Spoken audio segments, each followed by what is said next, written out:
I am California of the past. I am California of the past. I am California of the past.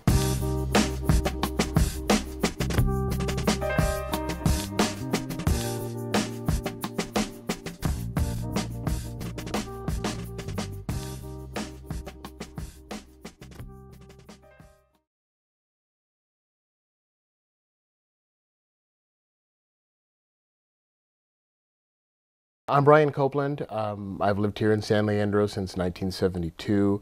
I'm a writer, an actor, comedian, radio host, television host. I wrote the book and the play, Not a Genuine Black Man, based upon my experiences growing up here in town.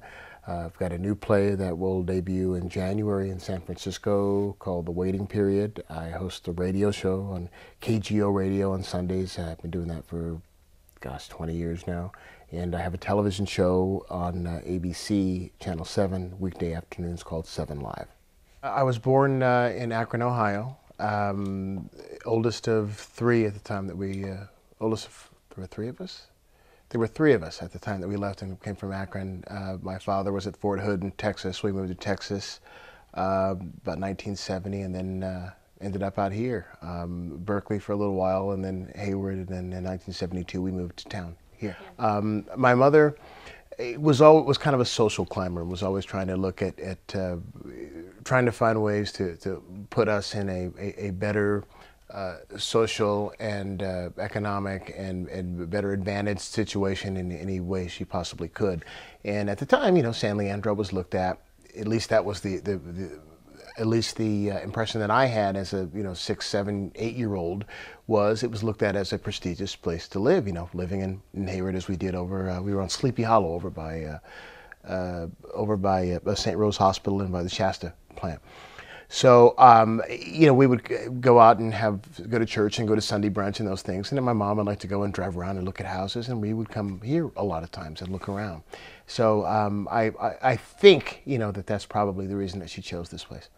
Growing up here, and as you'll deal with any place, you know, as an African-American male where there are not many African-Americans, you get DWBs, you know, we go driving while black, you know, and you don't have to be driving, you know. My son deals with it now. My son's 22 and he says, "Dad, it's ridiculous, you know, driving from my apartment to the store." You know, he got stopped down in Pleasanton, you know, coming out of the mall.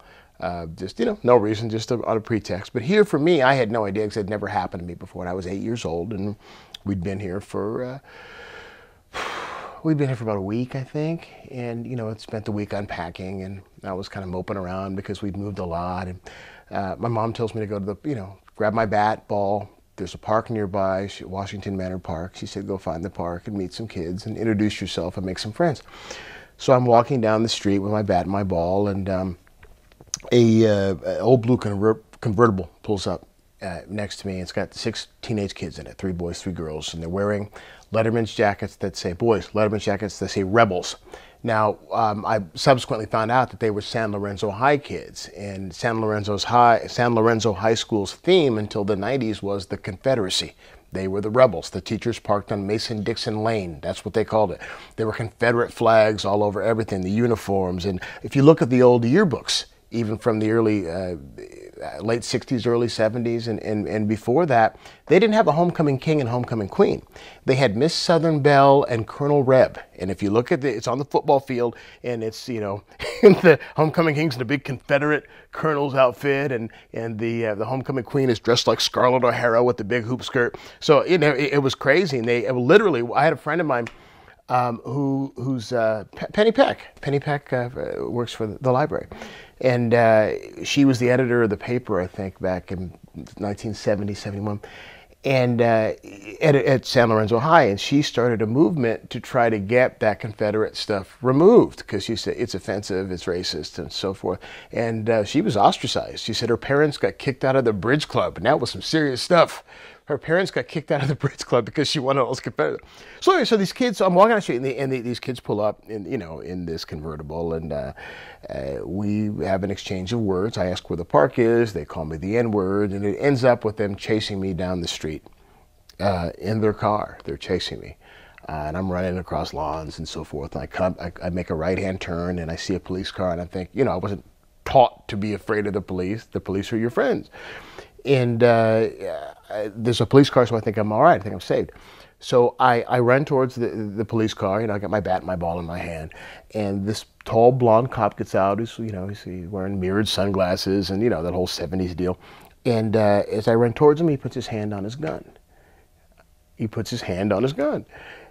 And I'm thinking he's going to help me out, but all he wants to know is, not who's chasing me, not why I'm running, but what are you doing here?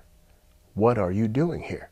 And I told him where it is that I lived, and he wants me to show him. So he puts me, he takes my bat and ball and gestures towards the police car. I reach for the door, and he says, just a minute. And he has me raise my arms, and he pats me down. I'm 8 years old. Then he puts me in the back seat, has my bat and ball. I direct him to the apartment complex we lived in. And he knocks on the door. My mom answers, she sent me out to go play here and come back with a police officer. And he tells her I've been running around the neighborhood causing trouble, and I've been using my bat as a weapon, which is very serious, and she needs to keep an eye on me from here on in. So that was kind of my baptism by fire. I'm still here. I've been here it'll be 40 years, August the 2nd next year. It'll be 40 years that I've been here in this town, and it's changed, and that's why I'm still here.